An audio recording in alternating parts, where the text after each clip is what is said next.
Hey everyone, this is episode 73 of Noodle Time. Welcome back. Here with me is sad soccer guy OSG. How's it going, sir? It's Sog now. That's sad old soccer guy. Yeah. Yeah, bro. Yeah. That was just whatever. It was a disappointing Saturday, but who had us there? Who thought we were going to be there? We were believing and following, trusting the process the entire season, and just to be there, just to be there, bro. Just to be there was exciting, and it wasn't our turnout, but it is what it is. So now we got to move into the off season, and there's still a lot going on with the club itself. So season may be over, but we definitely got to keep moving. Just like Ben said in the press conference yesterday, season's over. Players are going to get a break, but he's got to go right back to his desk and get to work. So, but yeah, you said sad. It was disappointing, but I didn't lose any sleep over it. So it's okay, I guess. I don't know. How are you feeling? Kind of sad, honestly. The one thing that I've been emphasizing, especially for like the people that have been following the Dynamo a lot, is just the fact that we shouldn't be here this late in the season, And Ben also proved us wrong. The players proved us wrong. Like everyone in the club, like at some point proved us wrong. Like just on the fact of like what to expect. And we've made it into December, which not like only like 4 clubs can say that in MLS. Not only that, but also winning an Open Cup, coming off one of the worst seasons in Cup history, that being last year. And I'm definitely proud of this team for what they have accomplished so far. Like even though the performance wasn't the one I've been expecting, or just really facing like really tough competition, I was hoping for them to figure that out right away. But that game unfortunately didn't go uh, in their favor, which we're gonna get into for sure. But the fact of the matter is, they had with the pieces they had, like it's been an incredible season, and the path is right there to just build upon what Ben Olsen has established. Not only him, but also Pat Onstad and Ashley Melnison, and also a fantastic job by them. And yeah, just really happy with how we ended the season. Really, like obviously we wanted to win all the games, even MLS Cup, but it didn't go that way, unfortunately. But here we are Like you now. said, Like, it's yeah, big ass credit to Pat and Asher for what they did. 17 players brought in last season, over 50% of the roster, an overhaul. And you're bringing in champions, you're bringing in winners, you're bringing in this. And obviously, experts and, even us, we didn't know what to expect. We were like, okay, well, we had a decent season last year with the crap players till the end, and then we fell off and finished where we finished because we were like, hey, we're pushing. No, okay, well, Naga sucks, whatever. And dude, like these players came in, and you didn't know what kind of camaraderie you're going to get with these players playing together and how things were going to work with also the returning players. You knew what you're going to get from the returning players, but now you're adding these other pieces to it. How's it going to play out together? How are they going to play out with Ben Olsen, a new coach who also had to earn the respect of a lot of the fans at the same time? Like, this was our best hire. That was a question mark too. So what we've done from day one of the 2023 calendar year to now is just remarkable and unbelievable at the same time. But like Pat says, and we've been telling people ourselves, trust the process. And boy, is he right? Trust the process. It everything played out to, I think better than what they expected. Obviously, even Ben said it a couple weeks ago. They're ahead of schedule, or a week ago.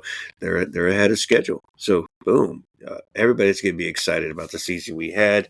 Sad that we lost and we're eliminated in one game from the cup, but can't be disappointed. You have to be proud. You have to be happy, and the bandwagoners can jump back on board and let them. Actually, we're going to ride in the wagon. They're going to just kind of be walking next to us. We get to ride comfortably; they get to walk. But yeah, bro, it's still exciting times again. As after what, since I know we made the playoffs in 2017, we won the cup in 18, but still since like what, 2013, 2014, just been in turmoil, just been in shit show. So it's just good times, bro. Happy. Well, yeah, and the thing for me is that there's a pathway, and you mentioned what's going to take from here is to just take advantage of the momentum, because all we have to do is just address the pieces that we're missing. Obviously, we're gonna go through that later on in the episode, and there has to be like really like a lot of there has to be like a time outside of like the end of 2017, around 2018 ish, when it was like, okay, we know what we want to do. Keep let's keep doing that or address those mistakes, because like for a long time it's just been like, what is this team going to do? Because I doubt they're gonna make playoffs like every year, and yeah, this is one of the things that I'm also grateful when it comes to that. When it comes to the like the front office, we know what we're gonna do now. So, and we'll have to do like another like roster overhaul. Like we know which players to keep, and unfortunately, there's gonna be players that they're gonna have to let go, because that's just how MLS works. But with the good news being that there's a good chance the cap space is going to increase, as well as like a designated player roster spot. So lots to look forward to in the offseason. But yeah, it's gonna be an important one either way. Yeah, of course, not a lot of players leaving, like I mentioned, but yeah, just a lot to look forward to. Definitely. It's like you said, season's over, but we're not done working. We got to keep moving.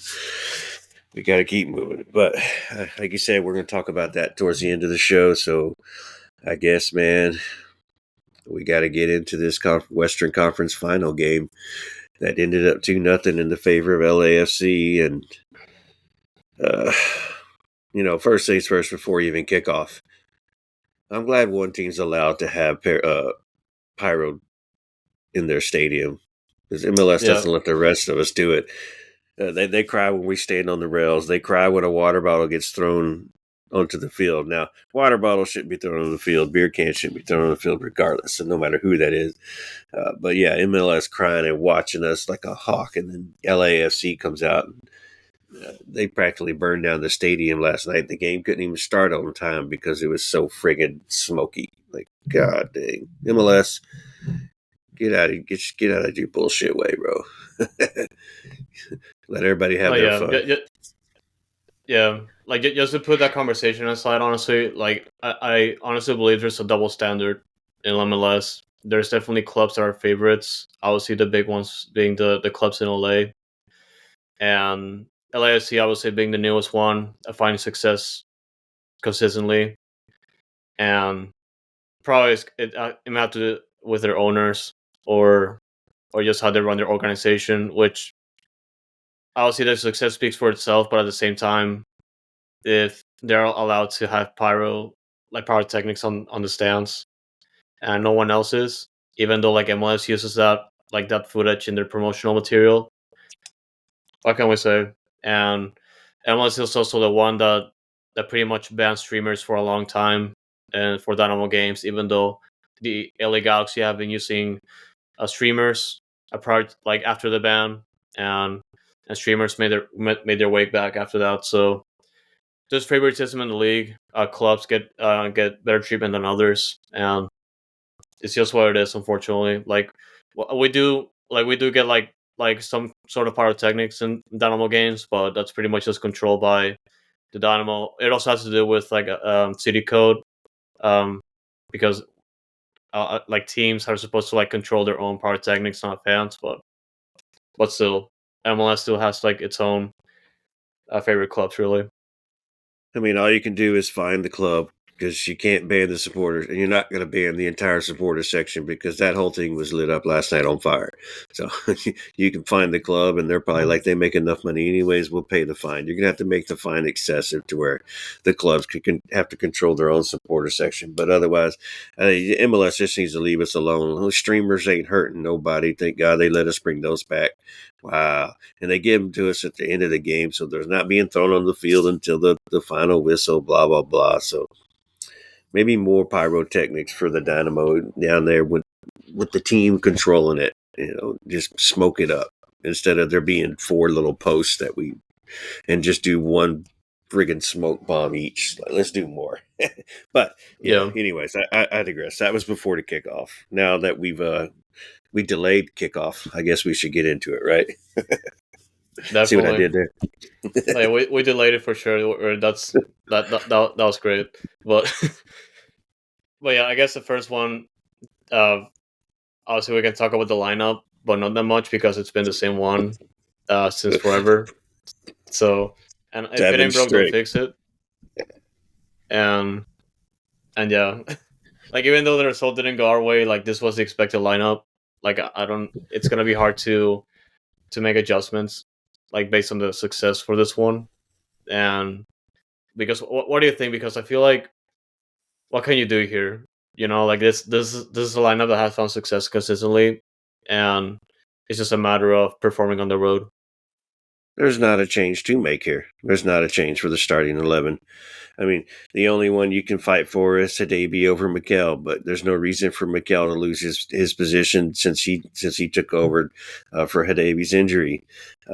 Aliyu is an improving finisher, so you're not replacing him with Baird.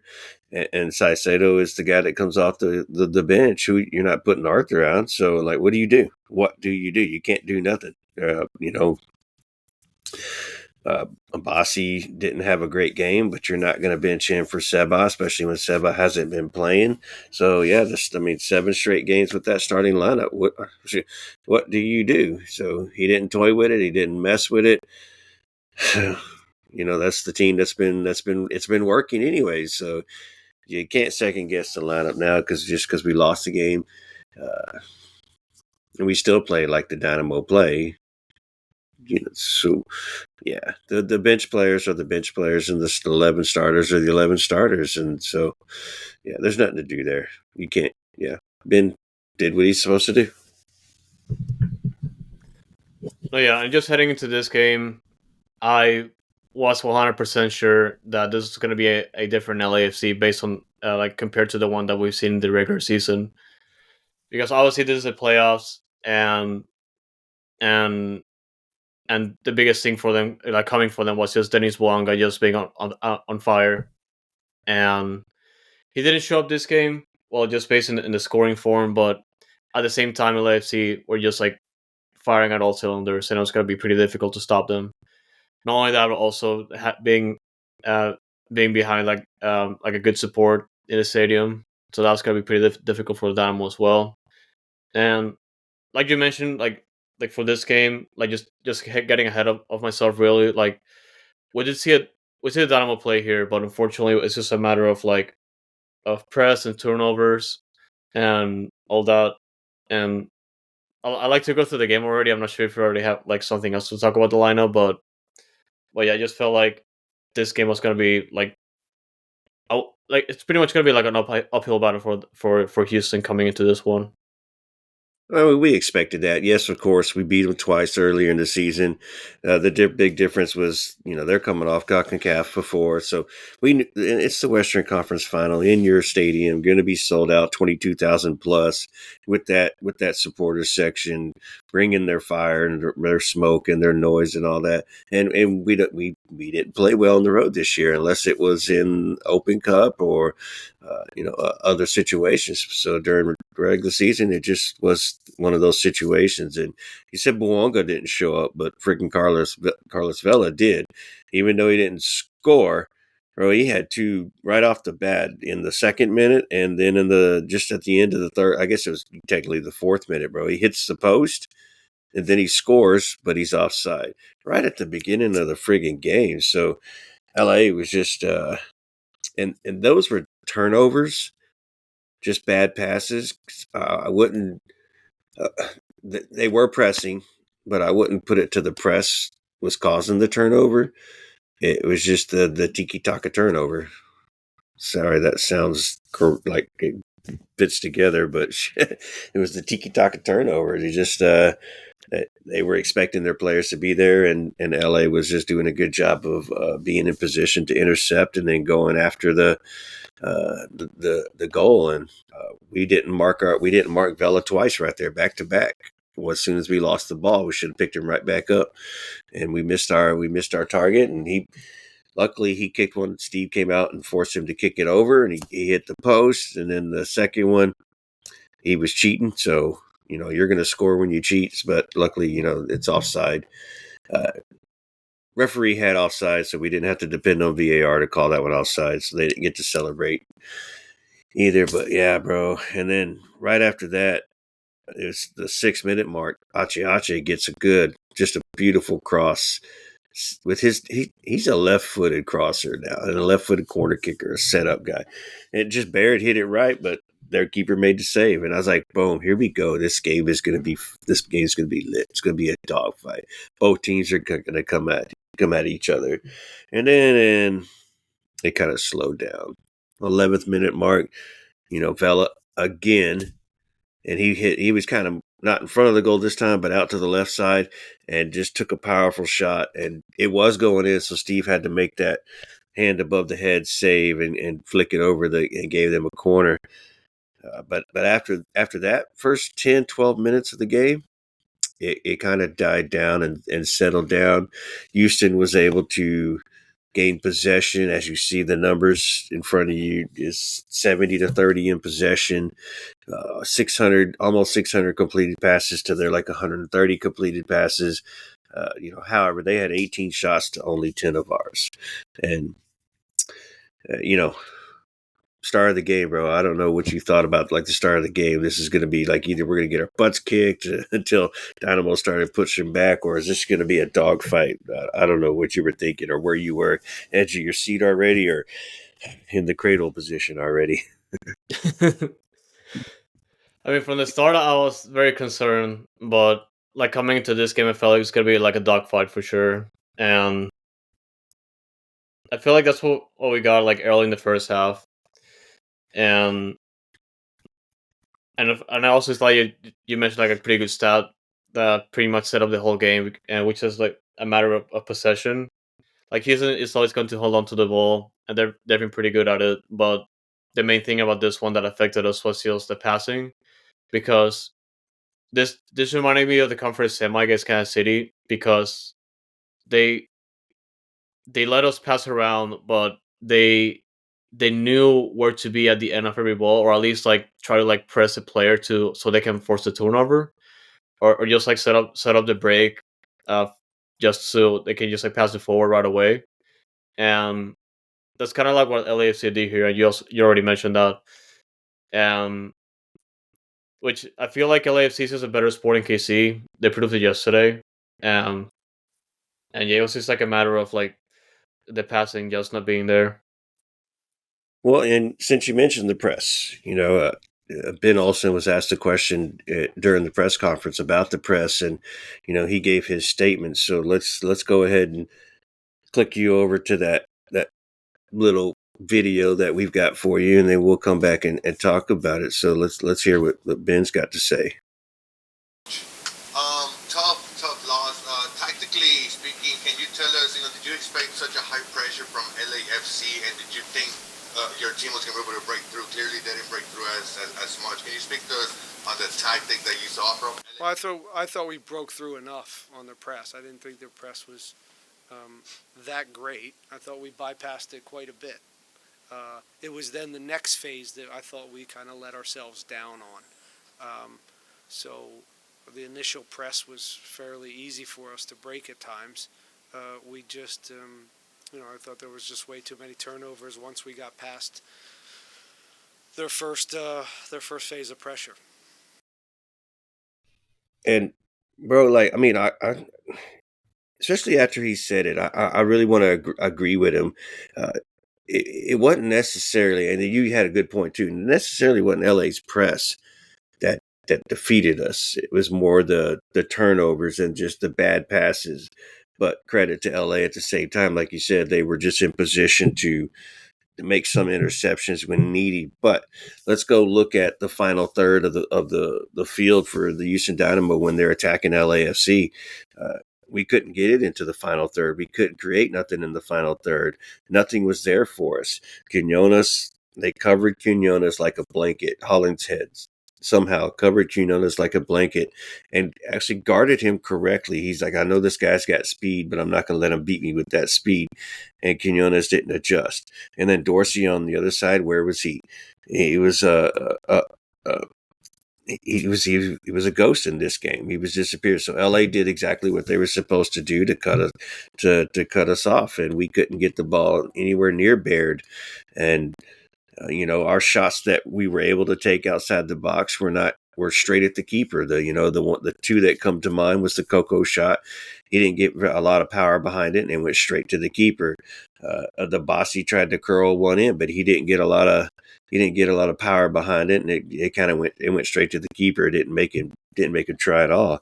So it's it's just credit to LA.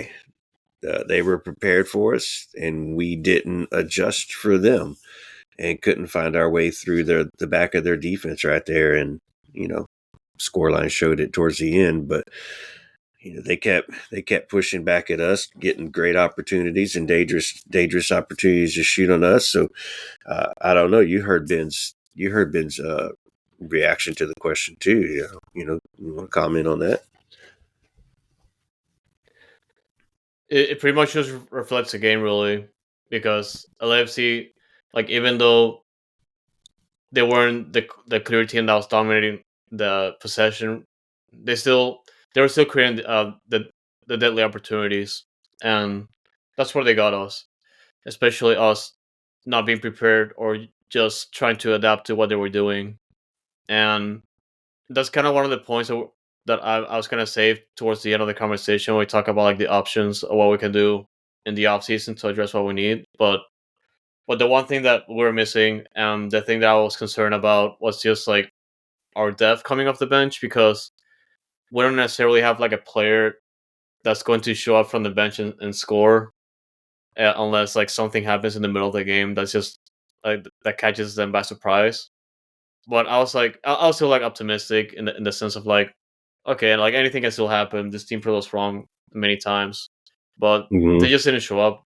Like that's the thing that's kind of upsetting for me. Yeah, 100%. I mean, we couldn't get the ball to our striker, who was Baird. Couldn't get the ball to him. I mean, I think maybe he had one shot, and was that one in the 6th minute. I can't remember any other shots right now. Of course, it's a day after the game, but we couldn't get the ball to our striker, and our wingers couldn't get anything productive happening. And then again, credit to LA. So Dorsey's pushing up, Escobar's pushing up. They win the ball, and they push the ball down the wings, and they're able to gain 60, 70 yards on us. So they had the perfect game plan to counter the way we play the game, and we did not make any adjustments to counter how they were playing against us to counter back at us. And they were just able to get their balls, their crosses off. They were able to work their way down the middle and just get some good shots. And Steve had to make a couple of good saves. And they had 10 corners for the entire game, and one of those turned into their goal 1 minute till halftime, or 1 minute till extra time, but 1 minute towards till halftime, where I don't know what happened to Steve right there. Like, he wasn't expecting a shot to come off, but I mean, the ball, the header was like at the 5 or 6 yards away from the goal, and it came straight to Steve. And I guess either he didn't see it coming because he reacted, and he didn't catch it, but he just kind of deflected it right back in front of the goal, right in front of him. And there's that dude Holland's head, who was able to put a goal away. And right before halftime, that's always killer too. Right before halftime, you don't have time to adjust and fight back. And then you got to go into the locker room with that same feeling, which can affect the entire second half. So it's just sorry first half. Could have been better. Oh yeah, and that goal in the end of the first half definitely stung me because if they were going in with a clean sheet to halftime, it was gonna be pretty big, and it could have potentially set up the second half. But that was a pretty poor goal to concede, just based on what we've seen this year, and it was also worrying for me because at this point, like LAFC were set up to do whatever they wanted to do, and just to go back to what I said previously was to like we have to create something out of nothing since we don't have that that specific player that is going to turn the game around. Even though like this team is a unit, I can't just like do whatever they wanted to do, as particularly with good passing. But then again, that wasn't there like from the start. Yeah, you're right. And like you say, we'll talk about it after we finish reviewing this stupid game. But yeah, Yeah, we ain't get that dog in us, and that final attacking piece, that former Minotos, that former Ellis, that former Brian Ching, like type of player that you expect to score. We don't have that right there, and it's Baird has been doing a good job and definitely better than what we expected from him this season. I'll be one of those to give him credit, since I was one of those shooting him down at the beginning of the season, especially yeah. early. Especially early, like, bro, like you weren't doing shit. Aliu comes in, and then it's like Baird just changed, because Aliu came in and he was taking shots, and then Baird finally got to get his opportunity back again, and he took control with it and started putting goals in the back of the net, and earned its starting position. So, uh, but yeah, going into the second half, it was kind of a boring game again, per se. I guess it just neither team was doing anything really dangerous or that took notice. They were just Dynamo was possession and just kept pushing the ball. LA would intercept. They would push, and then we would intercept their counter when they got down to our box, and it just go back and forth, back and forth, back and forth. And then finally, in the 80th minute mark, LA just had a good counter. They were able to get down and put a ball across the box. I don't know why Escobar had to slide. He could have just played it out, but he slid, and then he slid so bad that the ball got under his leg. So he missed he missed the ball. It went under his leg and hit off his other leg, and then straight into the goal. And you could see the remorse he had right there. We had to pick him back up and don't worry about it, bro. Don't worry about it. So it was just like right there, though. That was killer. Even the announcer said this may have just won the game for them. Still 10 minutes left, and obviously from the Cincinnati Columbus game, we saw what could happen. Cincinnati up 2-0.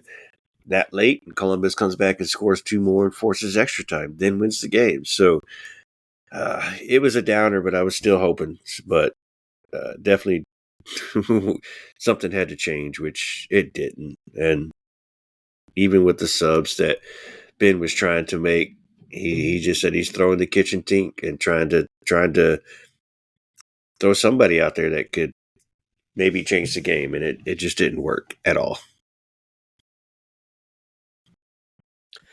No, yeah, it was disappointing. The particularly the own goal.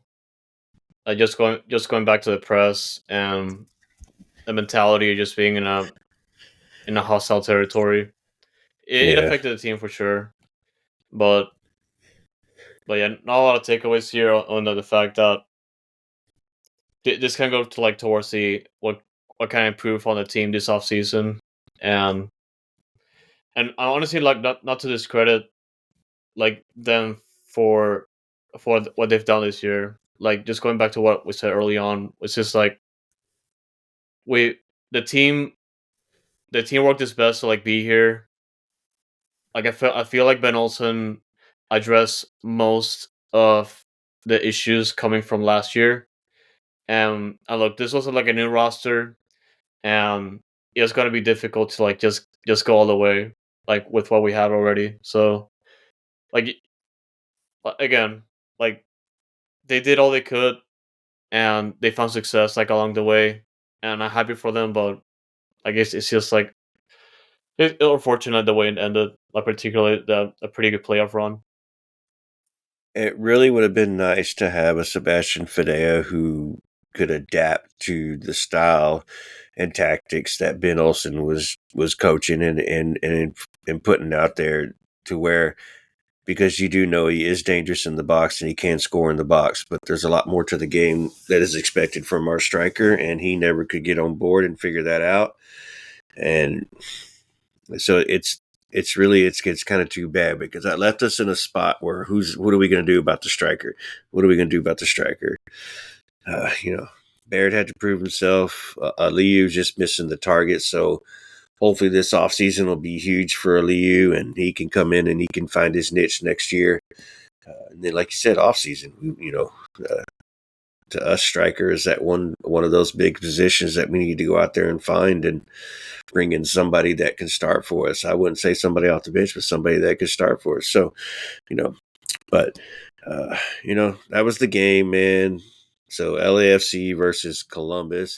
I was really looking forward to Houston versus Columbus with the storyline there. Pat coming from Columbus, and then just to shove it down Austin's throat, because Columbus was going to come to Austin, and they decided not to, and here they are in the final, and so blah blah blah. But whatever, it's okay. We finished in fourth, so can't knock it.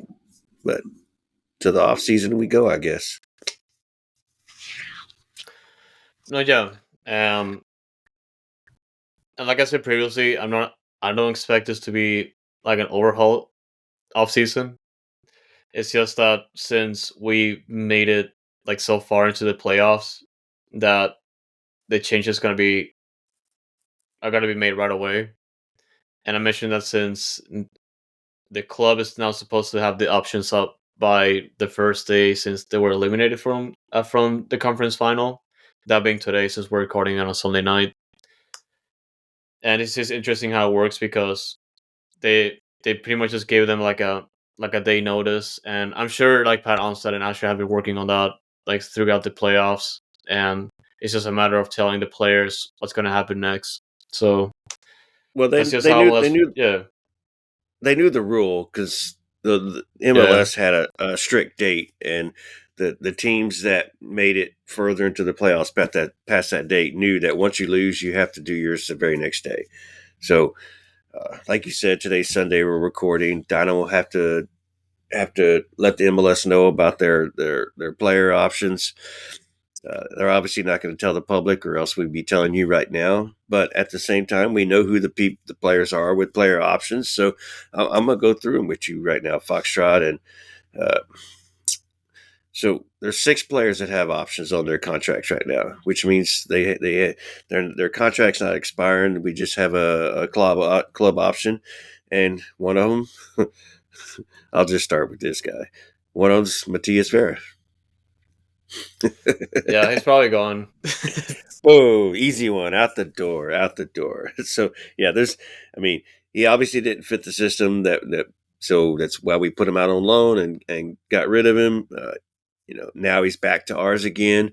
There's no reason for us to pick up his option, let him go find a place to play. I don't even remember where he went, to tell you the truth. Wasn't it USL?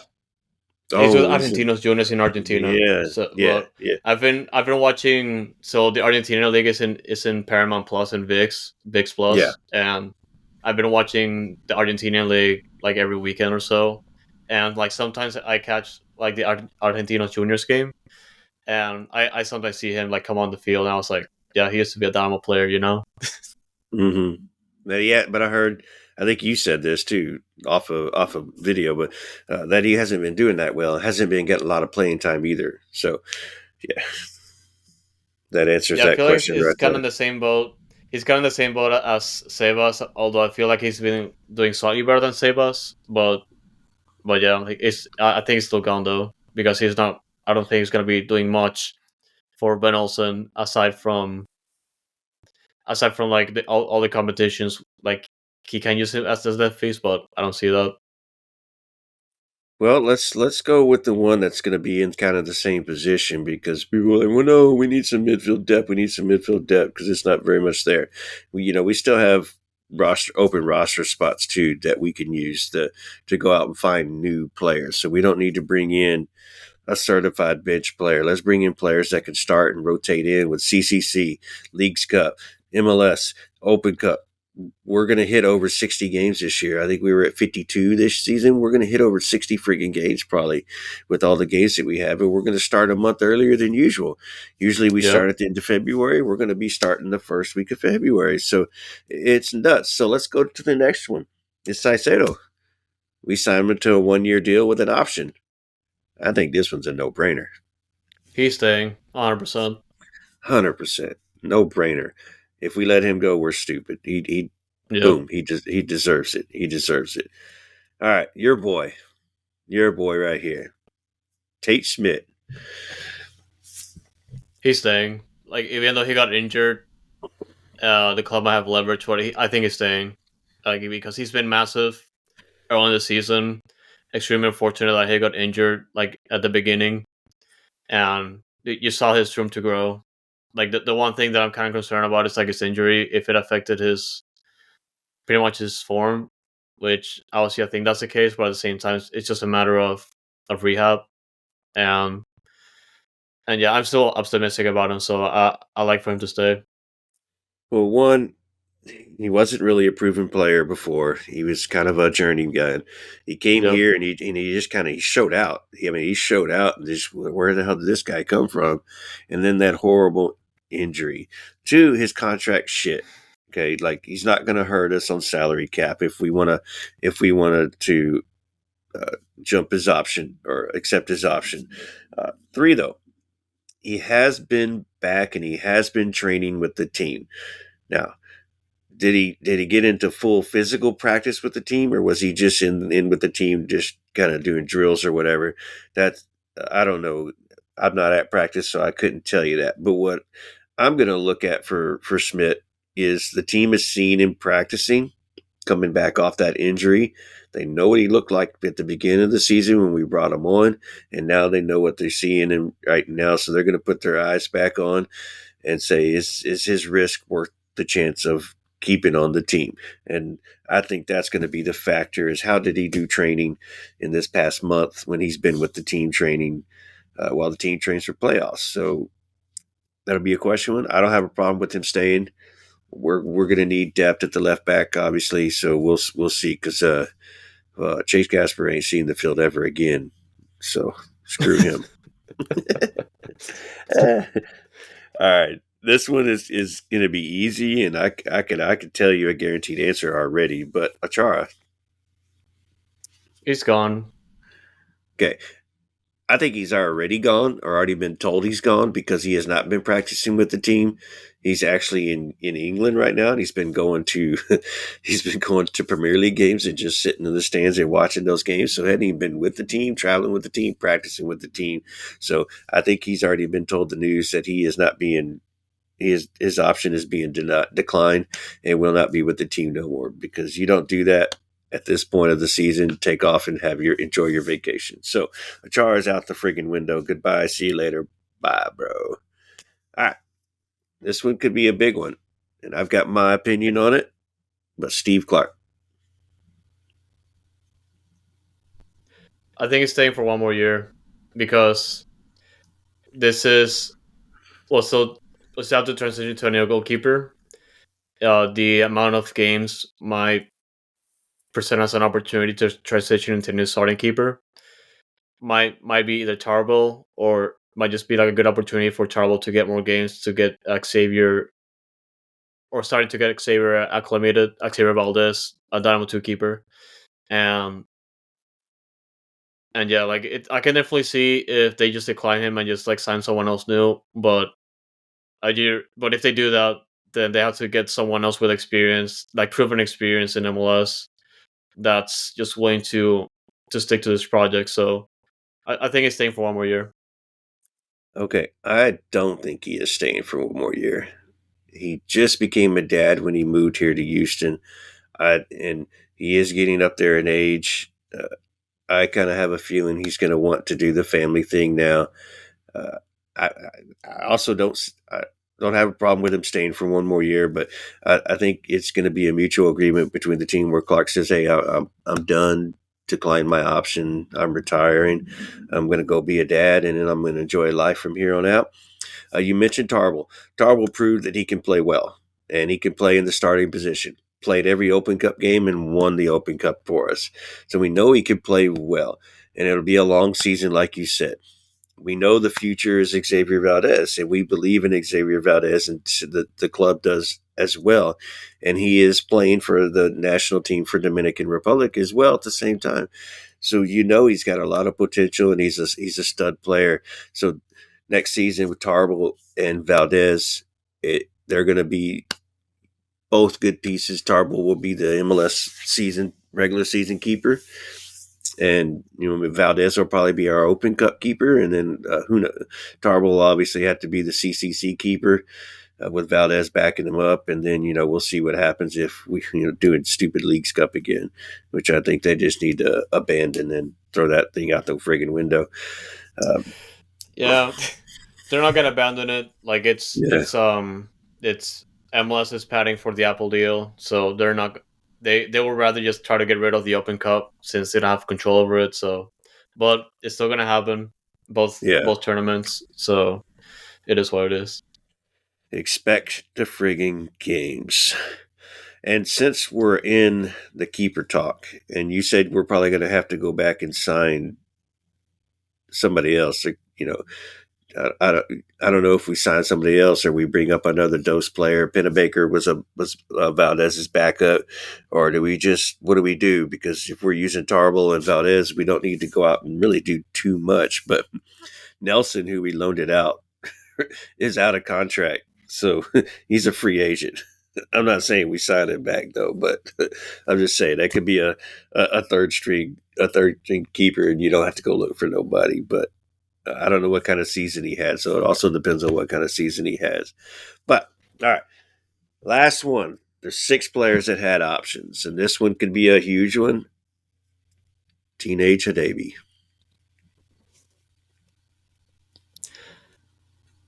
I think he should stay, but I don't think it's worth a designated player spot. And we've kind of talked a little bit about this since he came in. Yeah, he was key for this season, no question about it. But we're getting into a point where we the main thing that's differentiating us from the big teams and everyone else who are trying to compete against them is just the fact that we don't have the X factor in games when it matters most, and we need those game changers, actual game changers. So if he's brought in, his option is declined, but it's probably a new contract, I'm definitely okay with that. And if his option is picked up, I don't know how to feel about that since he might just be a designated player still. So it's a kind of weird answer, but I hope he stays, but with a different contract. There's an easy answer. There's a very easy answer, and I only see if we want to keep him. There's only one way the club will go at this, and then they'll say it's business, bro. It's business. Yeah. Hadebe will be declined, but immediately being given an offer to return. He makes $1.2 million currently, so we may not offer him the $1.2 million to get, but that's under the threshold as a DP. So offer him a new contract, eliminates the DP status, period. So decline the option, offer him another contract. We do know he loves it here and he wants to stay here. And it would only make sense, dude. We renewed, we extended Bartlow. So you got Eric, Mikel, Bartlow, and Hadebe with these 60 friggin' games, bro.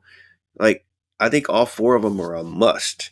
And you can count on all 4 of them at any point to where you don't want to start Eric today. You can start Eric, Hadebe, and Mikel. You could start Hadebe and Bartlow. You got all 4 of them are very trustworthy. So I think he's a must to keep, but you must decline and then have a bona fide offer, boom, right there in front, to where he's not even on the market. He just signs that contract and says, I'm staying here.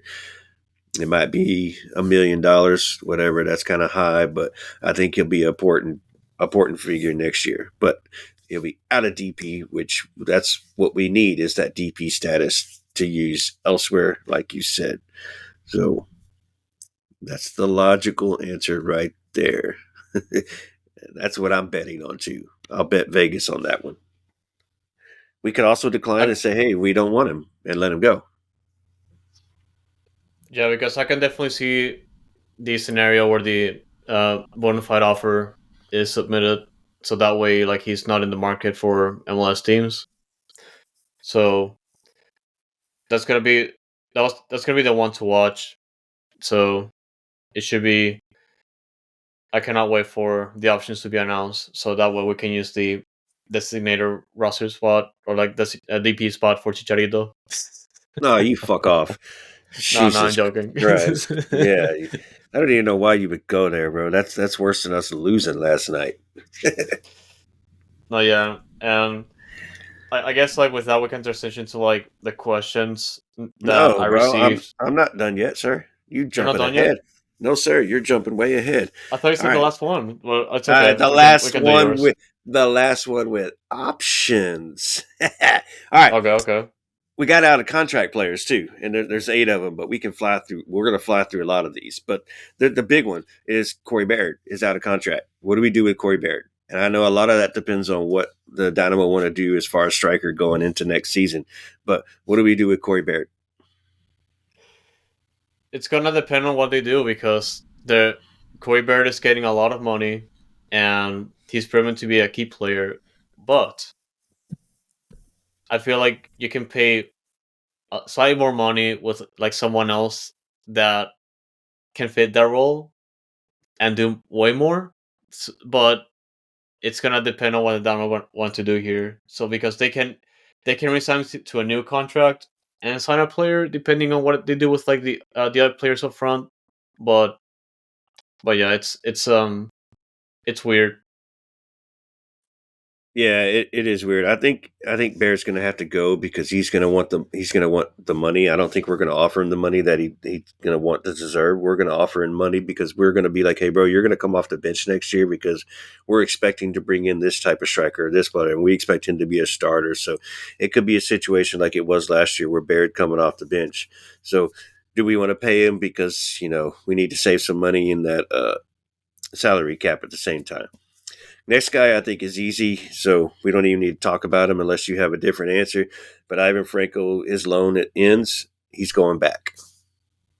Yeah, he's going back. Okay. Here's a huge one, bro. Here's a huge one. We got to pay this guy because we want him to stay. Griffin Dorsey. He's staying 100%. 100%. 100%. Pay him. Pay him whatever he wants. Pay him. Yes, dude. I don't know. You can't really say anything else about this man. Like, he just owned this year. Dude, for real. And you saw how special he is coming out of the back as a right wing back. So, like, yeah, keep him. We're going to have to pay him. So that's where maybe you do let Baird go so you can have some more money to pay Dorsey. And then you use the rest of that money to go bring in those other players. So, boom. All right, as we're moving along, Brooklyn Reigns is out of contract, but I heard that he may have signed and the team just didn't announce, but why to announce all the other ones and not announce him? So I don't know what's true or not, but either Reigns is out of contract or he's re-signed and he's good with us until 27. But I'd keep him. Yeah, keep him, please. He's still pretty young. Yeah, bro, and he just made it to the U.S. camp too for the U20s, so he's having fun. So yeah, let's keep him. Unless like somebody's going to come up after him and be like, you're going to be a starter for the MLS first team, so which will be who knows. But all right, these three are USL players that we all loaned out and are now out of contract. I don't see any reason for them to return back to this team and do have anything to do with the Dynamo. So their loans can expire. They don't even need to fly back to Houston. Just keep your shit that you have over there and find you a new place to stay. Don't even come back. But it's Nelson, Rios, and Avila. No, yeah, they're unless they're okay with playing more games than with Animal 2, like they can stay, but obviously like it's just a matter of them taking the next steps in their careers. So like that's definitely up to them. And they might just be their contracts might just run out really. Yeah, contracts right now. We're not offering them nothing, and we're not offering them another chance to go play for Dose again. They had their chance, they done their chance, and they're boom, they're gone. Those positions are valuable positions for up and coming players. So those three out the window. Mujib Marano is out of contract, and I only know him because he's listed on the 30-man roster. So that's a main D2 player who never got to see the first team. But what do we do with him? Yeah, it's kind of a 50-50. I don't know. We don't know what the Dynamo's plans are for Yeah, him. it's So 50-50 for me too. Yeah, like yeah, it's like just going back to what was mentioned before with like all these competitions that we're gonna have next year. yeah. It's gotta be. I think it should be safe to like bring players to have like that Dynamo 2 experience just in case. But it's just a matter of like him being okay with that. So And we we'll should see. mention he plays right back, so he could be a good backup for Dorsey. We Yeah, still have Stairs on the team as well, but every year Stairs is with the team is a year he gets older. So we know how old he is. All right, that was all the out of contracts. Now let's jump into the MLS calendar. So on 12/11 is the trade window opens. On 12/13 is we already get to find out in 10 days what the CCC draw is going to look like and who we're going to be playing and when we're going to be playing. Probably not when, but who we're going to be playing. And you can start planning your out of country trips because you're going to go to whoever we're playing against at least once. So a lot of people are making some hopes and some plans, and make sure you get your visa, your passport, your passport in good working order. The same day free agency opens on 12/13, and then you have your reentry draft on 12/14. You have your super draft is on 12/19. That'll be interesting for us what we do. It'll obviously be to fill Dose up. It wouldn't be for any other reason because we don't have a high pick, so we're not getting some stud coming out of college anyway. So fill the Dose, and then reentry again on 12/21 right after the super draft. So uh, those are good key windows. And then since we're doing the calendar, the Dash draft in an NWSL draft is on January 12th, which will be another huge day. And speaking of Dash, Jesus Christ, it's 3 days into December. Alex Singer promised us a coach hire by then. So I don't know if there's troubles in the coaching search or they're just really taking their time and doing their due diligence, which we can't. We got free agency. We already let Didasco go because that's what she wanted to do. So we need to hurry up and get this team coach in here, find out who it is, and start working towards getting some players in here to and build this team properly. So again, that's January 12th is the NWSL draft. We should be the third pick in the draft. So oh, or did we trade that away for Ordonez? So we already screwed that up. yeah, Shit. So, but yeah, let's just get the coach in. So we'll keep you notified, and as soon as we hire a coach, we'll obviously have a Dash episode to talk about that coach and give you our opinions of that coach. And it better be better than a Sam Lady. But Sam Lady too. nah, hell no. It better be like maybe a 2.0 to where it's a better version if you want to count it that way. But that's the options. That's the out of contracts. You do have Sebas returning to the team. His loan is ending at the end of this month, so he does return back to the team. So it'll be curious as what the team's going to do with Sebastian Fadea. He'll get back into training with the team, and we'll see if he's improved or made any differences or is ready to be a workhorse. Or, do we have something secretly in the works to move him on to his next team and find a buyer? He's not getting a lot of playing time in Brazil. He's not starting. He's coming off the bench playing 20, 30 minutes a game. He did do okay in his last game coming off the bench at the 70-minute mark. And he did try. He was hustling around. I watched that game, especially when he came. So I turned it on with 60-minute mark, and he got subbed in at the 70th minute, and he did okay. He did okay. He didn't get no threatening shots off, but he didn't lose possession of the ball, and he was fouled once, and he was hustling back whenever the opponent won the ball. So it was something nice to see. Can he do that every day? I don't know. That was just, and can he do it for 90 minutes if he's starting as well? So that's the other big thing for the offseason, to figure out what the heck we're going to do with Sebas. But he'll get to return, and we'll get to figure that out in person. But otherwise, that's the calendar, the out of contracts, the options, waiting on the dash coach. So I guess we can move on to your fan aspect of the episode and get those fan questions in. Unless you have any other follow-ups on those. Well, I just really want the dash coach and for them to figure out the Sebas Ferreira situation, because they might use a buyout. I don't know if that's feasible with a designated player, but we'll see how that goes. But they have to sort out his issue, because he's taking over a designated player spot, and that's a big no-no. Yeah, for real. Luckily, he doesn't hit us up against the salary cap except for whatever a DP takes. But yeah, we're paying him $2.2 million, so and a DP status, so we could use that status right there. So hopefully they do figure it out. But boom. Oh, yeah, and I guess we can close the episode with like the questions that I received from fans Let's as do to what they expect for Dynamo offseason, or just the biggest needs. And the first one being, of course, Mr. Mexican asking, so is the general consensus regarding, I'm guessing it's this, so what is the general consensus regarding a certain player? And he posted a GIF of Chicharito.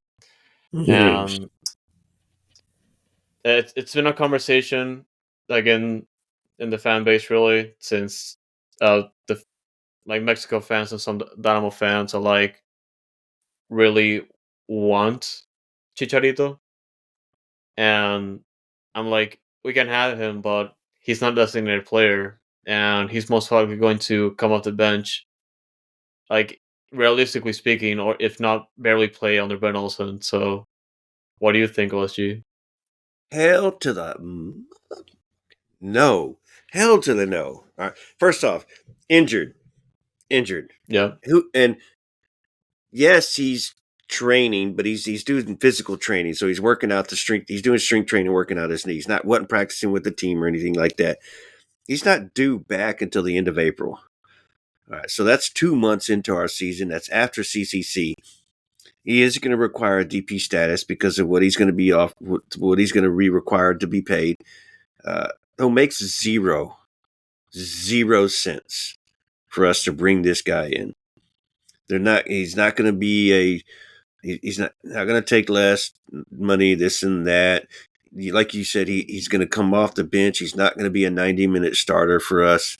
So it makes zero sense. We can go out and find somebody else with more potential, a Chicharito of the Chicharito day, and find that type of striker instead of the Chicharito who is starting to get gray hair.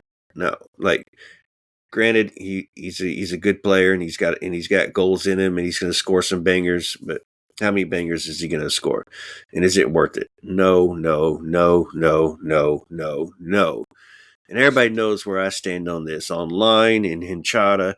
Everybody knows where I stand on this. It's a hell to the friggin' no, dude. No. Move on. Make sure you reply back to that. Tell him, hell no. No, yeah. And after Red that, card. I did get, Warzone. And after that, I did get a few more questions. They share most of the same consensus, because they're looking to like sign players based on like the same position. But I can go through those. So, Cabrera was asking, like, being waiting for this question, and they decided that to first get a real striker, bear out. Two, keep Quinones on bench and as a backup, and get someone or a starter a level above him. 3, keep Escobar as bench guy and find a guy level above. 4, add a DP midfielder to make the group stronger.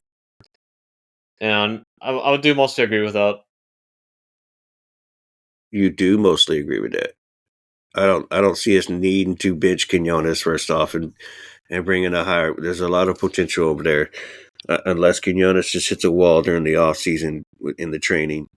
Escobar, yeah, I'm an okay if you want to find somebody better, but man, that man's been a friggin' dog the whole year and has been doing so well at it, anything and everything he does. So it's going to be hard to find somebody over him, and he's not old. He's not old, so he's still in his prime. So I think we hit the jackpot with Escobar. And then what was number 4? That's a no as well. Oh, to add a designated player midfielder to make the group stronger. No, who are you going to bench? Right, that's the thing. That's when that mostly comes in. And for the second and third points, I feel like it fits better if they just get like depth pieces for all the competitions that we're going to have. As for the fourth point, it's going to be difficult to replace his midfield. You're not dropping Coco. You're not dropping Archer. You're not dropping Achi. You're gonna re-sign Caicedo, and let's go ahead and talk about it. Coco probably most likely is not going nowhere. He's made it clear he wants to stay. He just said it in an interview less than a week ago. He still wants to be here. So unless some rich offer is coming at Coco, he's not going nowhere. He will be here to start next season. We can count on that. The spot that we need to bring is a starting striker, and then I do agree with you. We do need to go out there and get those wingers, a winger or two to help out with Quinones. Quinones doesn't have to start every single game. He can come off the bench and be a super threat because he's gonna have that speed, and those players are gonna be tired who's trying to defend him. So it'd be nice if we could have somebody that we can trust that can be on the outside right there.